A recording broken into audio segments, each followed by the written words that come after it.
How are you going to backpack around the world while avoiding the pitfalls and mistakes beginners tend to make? Welcome. My name is Andrew, and this is Digital Nomad Journey, where we support digital nomads and remote workers seeking the laptop lifestyle and being location independent. Check out this interview with Katie Wine. She shares some tips and tricks that backpackers would love to hear. Right on, Katie. Thank you so much for joining us today. Katie Wine attended Indiana University and earned her degree in elementary education, partly because she wanted to make an impact on kids like her and in poorer communities, but also because she wanted to face her fear of talking in front of people. While education is very dear to her and she loved her students and families so much, she was mentally struggling to bring her best self to her students every single day. There came a time she was ready for a big change and leave her passion of teaching to pursue another one, traveling the world. She had experience studying abroad in Australia and small trips here and there. This, however, was one of the scariest decisions she ever made, but she knew she'd regret it if she didn't try. Not wanting to live with that regret was enough for her to start her journey. So the year she turned 30, she decided to sell most of her belongings and backpack around the world. While on the road, the number one question she has been asked is how she can afford to travel to all these places. When she saw people showing interest in her travel content, she decided to help show others how affordable travel can be and inspire others to face their fears every day through storytelling. Katie is a budget traveler, storyteller, and travel content creator. She is in the beginning stages of her journey as a content creator, but excited to see what the future holds. Katie, thank you so much for joining us on Digital Nomad Journey. Thanks for having me. I really appreciate it. I'm excited to learn more about your story and how you're able to empower and inspire future storytellers like yourself. Why don't you take us back to the very beginning? What were your initial steps? You gave us a little hint there in your bio, but why don't you share a little bit more color here for people who aren't already familiar about you?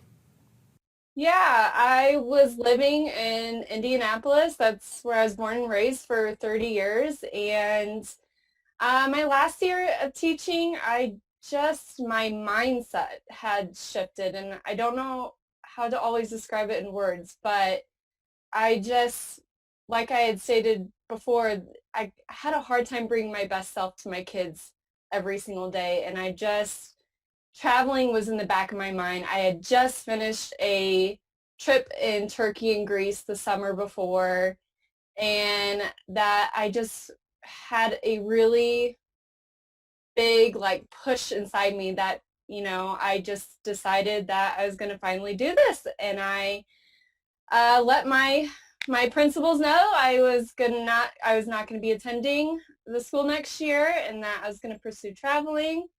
So I sold most of my teachings. Well, actually, yeah, pretty much all my teaching stuff, most of my belongings. I have a few boxes that I'm keeping right now of my stuff, and I took off to Colorado. The reason being Colorado is because I have family here too, and it was a lot easier to fly out of Denver than it is Indianapolis. It's a lot cheaper too. So this has been my home base for the last about 2 years now, is Colorado, while I've been traveling back and forth. Gotcha. And I was actually going to ask you, I was actually going to check to see where you're located right now. I mean, it's a very strange time here in August 2020, the time of this filming, this recording. But it sounds like, yeah, you're using Colorado as your home base, as your hub to travel from. Are you still able to travel right now, or is this something that you have on pause right now? It is on pause right now, considering the circumstances. I just started my Central America, South America backpacking trip in late February. Yeah, late February. Made it about a month, and then I was in Guatemala, and the virus had exploded essentially across the world, and things were shutting down. The country I was in, which was Guatemala, was closing down, and I ended up deciding to come back home because I couldn't really travel. So Yeah, yeah. You and I are very much in a similar boat. I found myself in Scotland when the world lost its mind, and I chose to shelter in place and stayed there because it was very safe. Eventually, went back to Canada. I'm Canadian, and I'm stuck here right now because I have to renew my passport, and all the passport offices are closed. I don't know about in the U.S., but they're not staffing the passport offices in Canada. So I have to wait until I can renew my passport before I can think about my Yeah, next you journey. just reminded me I need to do the exact same thing. So, but I've heard the same thing about for US citizens, and it's difficult or Yeah.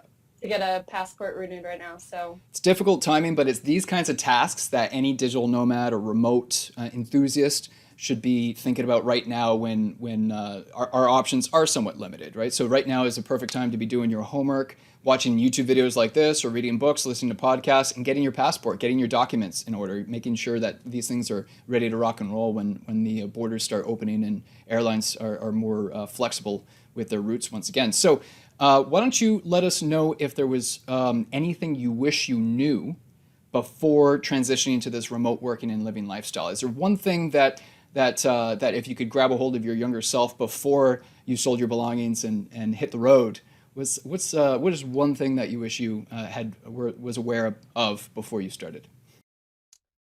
I I always wish I would have started sooner, which I know that probably started traveling sooner than a lot of people, but still, that's something I wish I would have done. But there's one thing that I didn't realize after now traveling off and on for 2 years that has been really difficult, and it's relationships with my friends back at home and my family. It's been pretty hard um, with especially my friendships, I would say.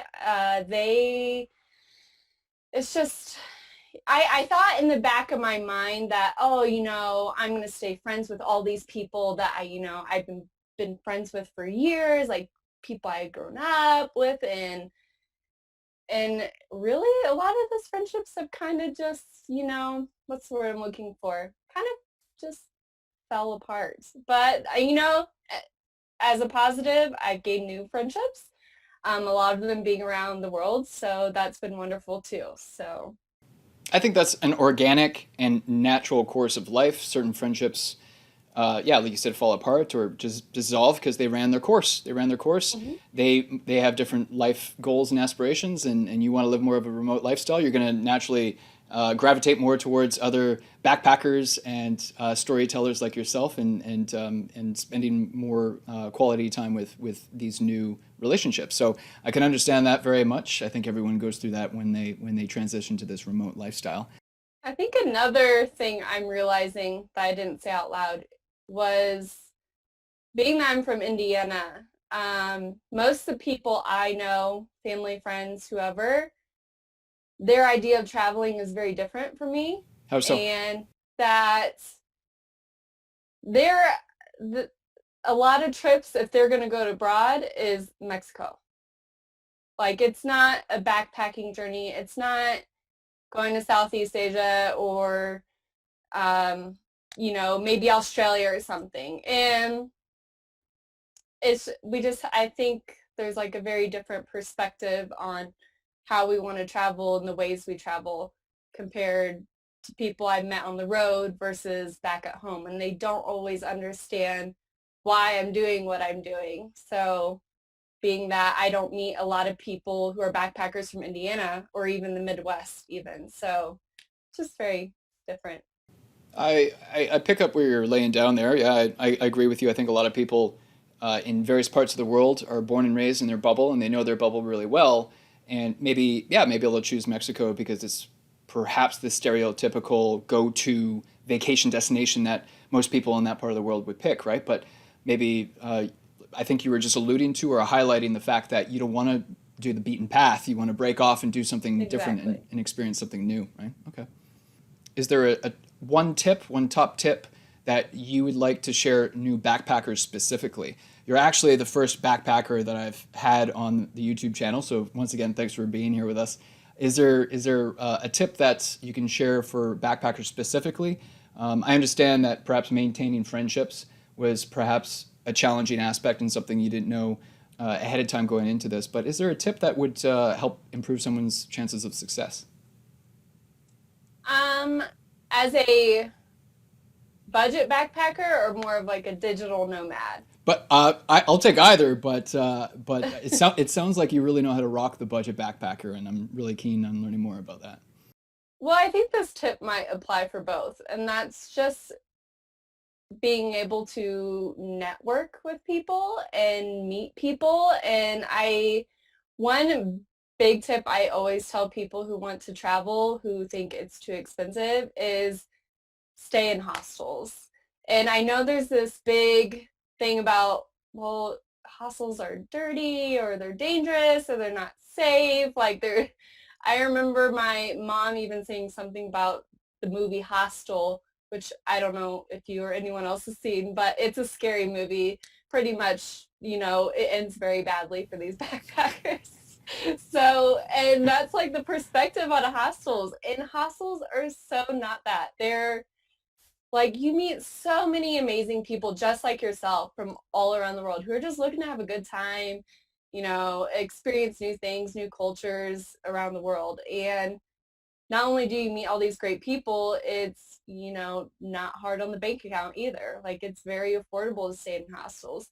And there's even private rooms. Not many people know this, but many hostels even offer private rooms. A lot of people don't like staying in a room full of other boys or other girls, but a lot of hostels, which I've used before, also provide private rooms. So yeah. And maybe that's the answer to this next question that you just made me think of. I can imagine I've traveled around the world on my own without any concerns. I probably stick to locations that aren't really prone to too many problems, anyways. But uh, is there something as a solo female concerns that you need to think about that you would like to share with the woman that's watching this video right now to say because she might be the woman watching this video might right now might be dealing with those negative feedback comments that she's getting from loved ones saying you don't want to go stay in a hostel, are you crazy? What is there something that you can share along those lines that would perhaps help a solo female traveler? Yeah, so I've always, yeah, every trip I've done, except for one that I can think of, one backpacking trip, I've done solo. And many hostels actually offer female only dorms. I mean, I think probably 95% of them do. Um, I sometimes choose those just because girls tend to not snore as much. but, What are you saying? but I also have done, mixed dorms with boys too. If it's cheaper, it doesn't bother me either. Um, but do your research. If there's like an area in the world you're going to and you have concerns that you might feel uncomfortable, or then do your research. There's so many blogs out there and people who would be willing to help you and give you tips. Like there's a girl called, I think her real name is Kirsten, but she's the Blonde Abroad. That's her blog. And she's probably the most known solo female traveler there is. And she has all kinds of information about that in all kinds of places around the world. So yeah, solo, there's female dorms and hostels, and also just do your research. Yeah, and on that note, any resources, any links, anything we discuss in this YouTube video, you'll be able to find in the links in the description below. So don't worry if you're driving or doing chores right now while you're listening to this. You'll be able to access some of the links that we're discussing in this interview here. So thanks for that. And I was curious if there was something that you could, as far as mistakes go, people learn by making mistakes, and that's why you can either look at a mistake as a negative or a positive because it's a learning experience at the end of the day. Is there any time was there an example of a mistake that you made by going remote, by living this backpacker lifestyle that you could share with us to help maybe help a viewer avoid making the same mistake? I don't call any of them really mistakes, but more so just learning curves, because I've really felt these last 2 years have been the best decision I've ever made. And like anything challenging that has come up, which there's been many things, but there's one that sticks out in my mind, which I don't think I really regret doing it, but I did learn something from it. And I was in Malaysia. I was in an island called Langkawi, and I had done some research actually, and some blog or something I had read had said that, many locals will want to like help you or meet up with you. And most of the experiences I had read were good ones, great ones. And there was a person that was a local there, and he saw me outside of a store when I was getting, I think, a SIM card actually.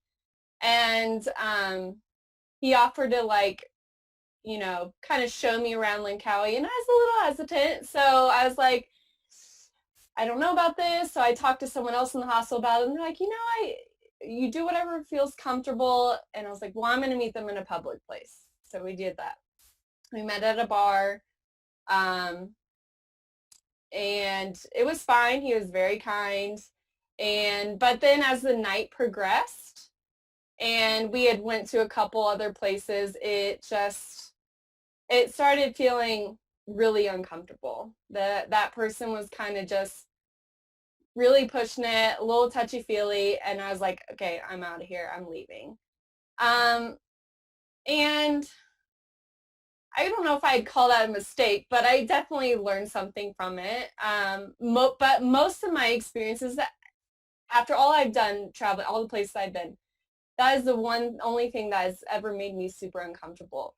Most people around the world, or any locals I've met, have been super friendly and nice everywhere, and this was just one person. So Yeah, well, no, I really appreciate you sharing the story with us because I don't have an experience like that to share, and I'm always sensitive to the fact that it is going to be different for solo female travelers, and I feel like I'm talking to someone I've known for years because I have very fond memories from complete strangers, and it's definitely the norm to come across other passionate, motivated professionals, people who just want to experience life and travel the world. And I mean, after all this craziness ends, I seem to think, I don't know, it's my sense that people won't write off traveling so easily anymore. I think people are going to find a new appreciation for traveling because now they're looking at a beach in person and not a beach on Netflix. And I think at the end of the day, that's what human beings really crave, is the real life experience, and not reading about it in a book or watching it on a documentary. But I'm sorry that you had that uncomfortable interaction. But yeah, it made you a smarter traveler at the end of the day too, I'd like to think. definitely. And one quick tip that I keep making this mistake is not getting, this is super random, a Charles Schwab debit card. Like, set up an account with them. I'm serious, because they have no ATM foreign transaction fees. So every time I go traveling, I remember I don't have one. And then I come back and forget that I need one because I can use my cards here and it's fine. But get a Charles Schwab debit card. Well, see, you just taught me something then. I mean, I wouldn't be able to get one because I'm Canadian, but there you go. For all the Americans watching, right now, if you're stuck in lockdown and quarantine or you can't travel, right now is a perfect time to open up an account with Charles Schwab. I'm impressed if they don't have any international transaction fees. If that's what you've basically Yes, said. so That's no fascinating. ATM fees. No ATM fees. Yeah, so That's pretty I've cool. learned this from a few travelers who keep telling me I need to get one, and I Hmm. always forget. Yeah. Um, but Chase has, I'm actually banking with Chase, and I have a credit card, this Sapphire Preferred, and they have no foreign transaction fees on the credit card. Gotcha. So that's a great And one to have. as long as we're on the subject too, something that I've learned in my travels is if you ever go to an ATM and you're trying to pull currency out and it gives you an error message, it might be giving you a problem because you selected English. I don't know why this works. Sometimes it works. If you use the ATM in their local language, right? And it might take some, you know, figuring out, maybe some Google Translate on your phone, but you use it in their local language and then it'll spit the funds out to you. So something to That's try. interesting. It's these kind of little hacks that you pick up from Yeah. from fellow backpackers and digital nomads and travelers, right? Yeah. Yes. So what's your favorite tool? What's your favorite tool? You must have all kinds of resources and tools to be an effective backpacker and budget traveler. But if you had to break it down to one favorite tool, what is it? Ooh. one.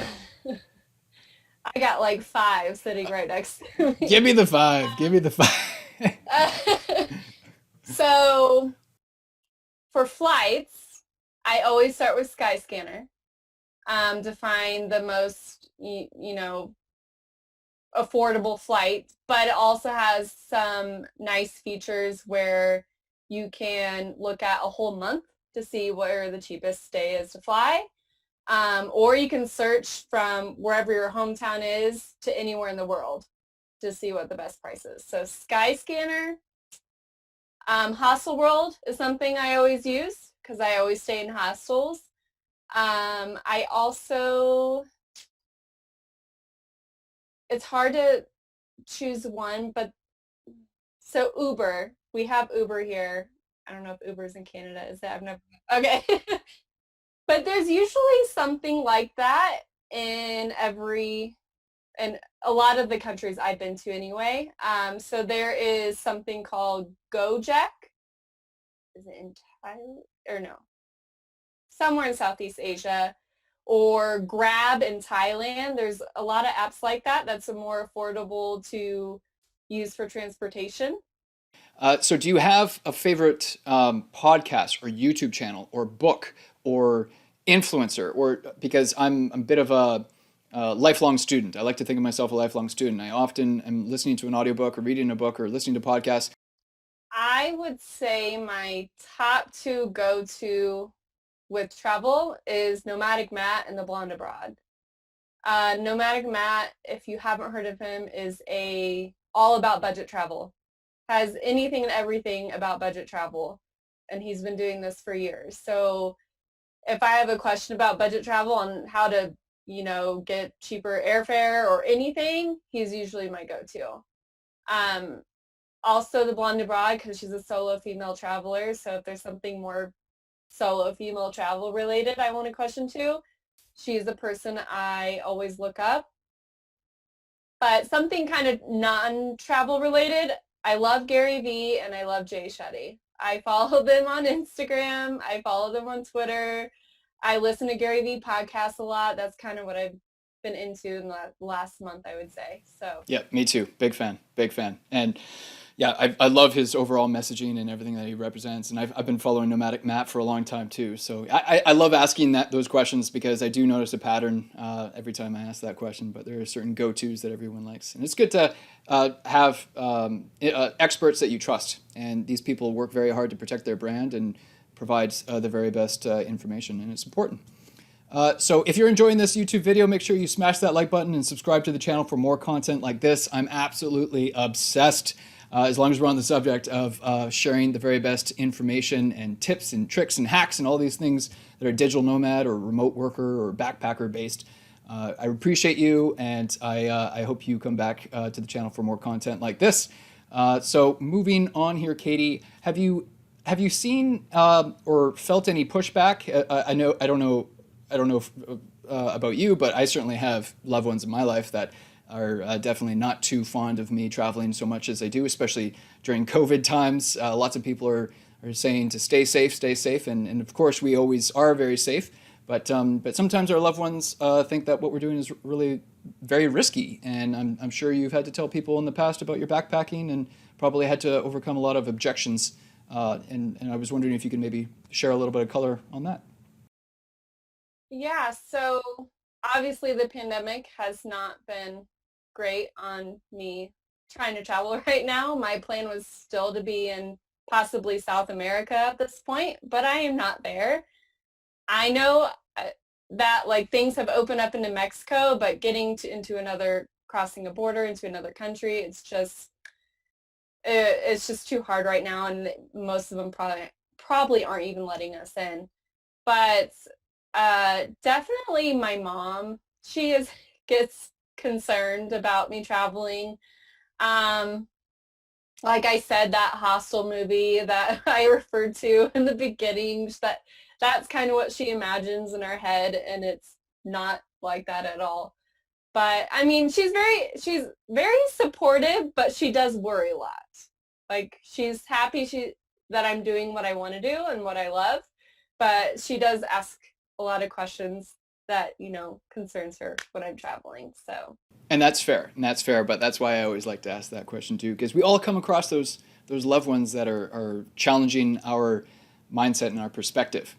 And on that front, uh, are there any challenges? And please take this however you want, pre or post COVID. But are there any challenges that you see people coming across, and what do they do in spite of those challenges, those obstacles, to uh, overcome those obstacles and still be able to be a backpacker? And I realize things have changed now, but if you wanted to give a pre-COVID answer, that would work too, because I'd like to think one day COVID will be behind us and we'll be backpacking again. definitely. The first thing that comes to mind, I think fear. People are scared to do backpacking or traveling on their own. And so was I. I was absolutely terrified when I was leaving Indianapolis. I remember I had just pulled out of the house I was living in downtown, and I had just did my last walk to the local Starbucks that I love so much. Got my coffee, got my car, and I was like, what the hell am I doing? Like, what am I doing? And yeah, people are scared to do it. And honestly, I was super scared. I, as a kid, I even said in the description, I was the most shy kid possibly ever. I feel like I was so shy. I was so scared. I was so timid. I couldn't even say hello to my best friend in the hallways. Like, that's how scared I was. I don't know what it was. I was just a very shy kid, but at some point, and little experiences and little things along the way, I've been able to kind of push that fear aside.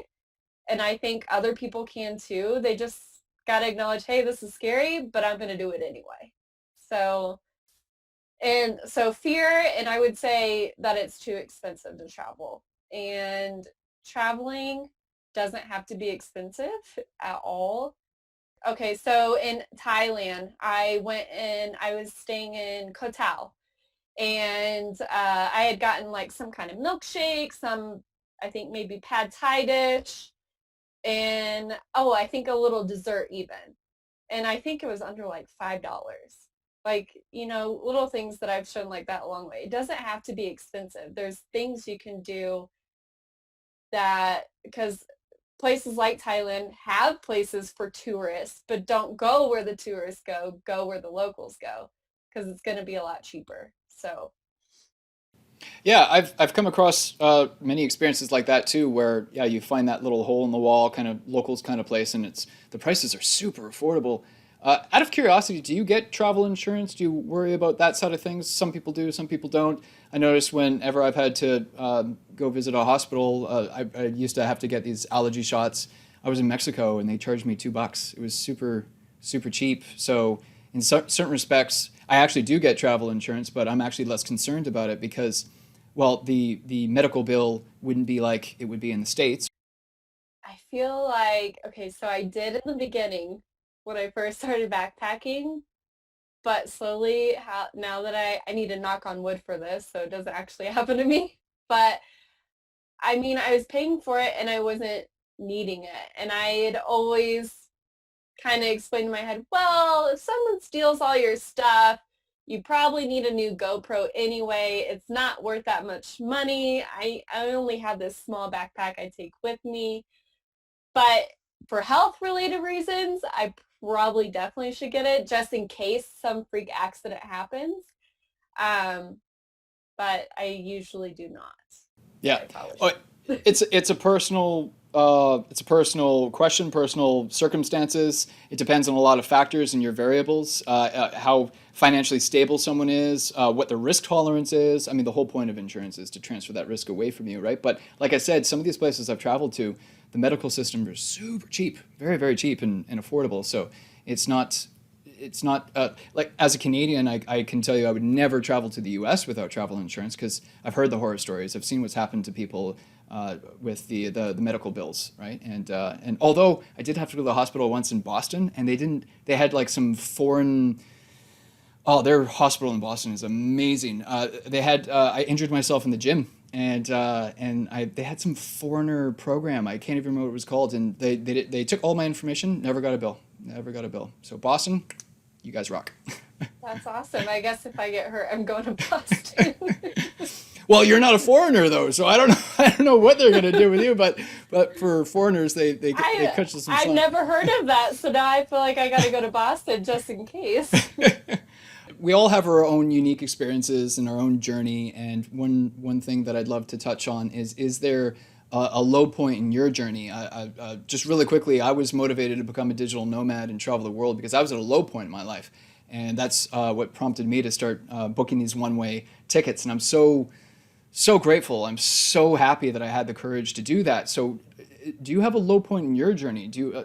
We don't always like to talk about our low points, but is sometimes it's what defines us because we found the courage to overcome the stress of it, the fear of it, and was able to achieve what we have today. So, is there a low point that you'd be able to share with us? When I shared this story when I was in Linkawi, and that male local was just inappropriate. And I felt really down after that. And I think the next 4 or 5 days I stayed in my hostel and I did nothing. Like I just sat, I kind of fidgeted on my laptop, attempted to make a travel video, but I just had no desire to go out and do anything. So, which was fine. Like I felt like I was handling it the way I needed to handle it. I just needed some time to myself. I needed some time to kind of recuperate and, figure it all out. And I mean, that's not the only time where I've just had a day backpacking where I sat and did nothing. Sometimes I just get really anxious. I get anxiety sometimes. It probably stems back to when I was a kid, when I was super timid and shy. And I'll have days where I just do Netflix and chill in my bed for a whole day, and I won't let myself feel guilty about it. Because, after 4 or 5 months on the road, sometimes you just need a day to just day, or maybe two, maybe three, just chill and relax. So I completely get that. I'm actually an introvert. I've had people tell me I'm a very extroverted introvert, but I am an introvert, and I know exactly what you're saying. If I do something that's very extroverted, I need to recharge on my own, and I definitely have my Netflix time or my quiet chill time, and yeah, it might be a day or two, but then I can recharge the batteries and move forward. So, would you classify yourself as an introvert as well, or would you say you're more of an extrovert? I think I would describe it just how you did, a introvert, extrovert, or vice versa. I mean, a lot of people would probably say I'm an extrovert, but after a day, if I've been out and about and talking with a lot of people and hanging out, I need some time for myself to recharge again before I can do something like that again. So definitely. It's curious because I much like yourself, I come across a lot of remote professionals and digital nomads, and for some reason, I seem to come find myself coming across a lot more introverts than I do extroverts, and maybe that's just because birds of a feather flock together, and you tend to attract what you are. But yeah, I don't see a lot of extroverts in this lifestyle, and so it's now I've got this question in my head: what is it about this lifestyle that seems to attract so many introverts? I know you have. You were telling me earlier in the green room that you're starting a new opportunity tomorrow. How do you make money while you're traveling the world? I know right now it's probably perhaps a little different. So again, feel free to be flexible on your answer here, post COVID. But how are you able to earn money while you travel? You said yourself that lots of people ask you this question when you travel. After turning 30, I think I went through a quarter life crisis, and I decided, well, you know what? There's no plans for marriage soon. There's no plans for a house soon, but I've been saving for what, 10-ish years at that point. So a lot of the money came from that. I was also very careful about what locations I was selecting when I traveled, like Southeast Asia. I just went to Central America. Staying in Europe, I made sure I stayed in hostels. So I was trying to make sure I was doing budget-friendly options in order to make my dollar really stretch as far as it could. That totally makes sense. I preach this as well as far as reducing your expenses so that you have less demand on that outflow, and you just need less inflow to manage your expenses at that point. But a lot of people struggle finding work digitally or work remotely when they're living this backpacker lifestyle. Yeah, so I haven't been technically making money on the go while I've been traveling. But in between traveling, so when I got back from my Southeast Asia trip, I've been taking babysitting nanny jobs. Um, right now, I've been nannying with this family for about 2 months now, and it pays really well, especially here in Colorado. I don't know what it's like anywhere else. But so a lot of nannying and babysitting jobs and even pet sitting jobs I've done. I've also helped a friend manage the social media for a hostel in Nicaragua. So, and I helped with things with their Instagram and sometimes Facebook, mainly Instagram. But that's mainly where my source of income, if I've been making money last few years, that's where it's been coming from. So, And those sound like great options for a backpacker. It sounds like those kinds of term gigs, those short term gigs that a backpacker would be able to do. And yeah, you're doing it between your travels, but someone could consider those kinds of jobs as well as they're traveling too, right? So, out of curiosity, how has your definition of success changed over the years? You were sharing with us that at 30, everything kind of changed for you, and you probably had this one idea of success in your 20s, and then you wanted to, and you became a teacher because you wanted to conquer your fear of being a public speaker, speaking in front of people, and then you were ready to set that passion aside to explore your other passion of traveling the world. What's how has your change? How has your definition of success changed over the years? What was it back in those earlier days compared to how you would define success today? I really miss teaching a lot, but I know I'm not ready to go back in the classroom. It was very hard. But I think it's changed because now to just knowing how much happier I am. I think I measure it more by happiness. When I was teaching, I was so mentally drained and exhausted, and I wanted to, you know, pour everything I had into teaching, but I was just exhausted. It like praise all to the teachers. Like Especially I now, some of especially during COVID. exactly like I am about to start help online learning with the kids I'm nannying, and I don't even know how I'm going to start it. But I think I definitely measure with how happier I am now. And although I'm living and sleeping on my sister's couch right now, rather than 2 years ago, I had my own place with a roommate in my own room and own bed. I feel happier now sleeping on this couch at my sister's house than I did, you know, living in downtown Minneapolis. It's just, it is very different, but I definitely think I just measure with how I feel and how happier and how more motivated I am. I resonate with that. Very much resonate with that. A lot of people will naturally think of finances when you hear the word success, but the definition of success, I think, for everybody changes over years, and it's certainly finances might be a part of it, but there's a bigger picture to think about here too, as far as someone's happiness is concerned. So, thanks for touching on that, and I agree with you. I think that all of our teachers out there, especially now, need all of our support. And speaking personally, I can tell you I know parents who have a new appreciation for teachers now too because they were trying to do some homeschooling and that didn't work out so well. So big props to all you teachers out there. Uh, Yes. so, are there any specific, and maybe we already touched on this, but are there any specific action steps? Someone's watching this right now. They feel just like you. They're fed up or mentally drained with whatever their profession is right now, and they want to consider being a backpacker. Right now is a great time to prepare. I mean, the old, the best time to plant a tree is 20 years ago, and second best time is today. What can that new backpacker do right now? And maybe we already touched on this, but if there's something that we missed, is there something that they can do right now to prepare once those borders start opening up again? If they have not traveled before, or if they're really trying to do more of the backpacker style traveling, I would take a smaller, maybe closer to home trip to see, how it made them feel, if they liked it, if they didn't like it. Because I will tell you from experience, when I first left Indianapolis and I set off on my first backpacking trip, to Europe. I don't know what it was, my mindset. I was not enjoying it as much as I wanted to, but I had only booked a one-way ticket. But yeah, just take a small trip, small backpacking trip nearby. Like if you're in the US, even in Mexico, I stayed in hostels starting in Mexico City, made my way down to, Tulum and such. Oh, I love But Tulum. definitely, yeah, definitely start with a small trip.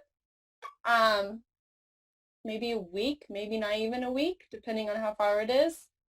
And just, see how it goes, see how you feel.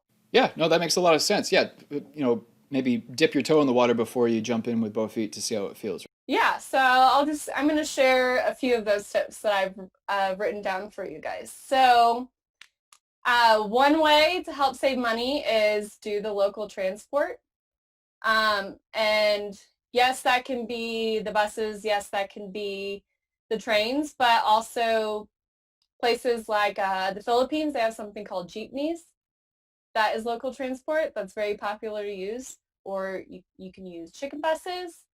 Um, but yeah, just look into it, do a quick little research, and you'll find cheaper ways to, get around using what the locals use. Same goes for food. Eat what the locals eat. You save a lot of money doing that. Don't plan your trip is one of my favorite tips. Plan as far as getting somewhere and where you want to stay.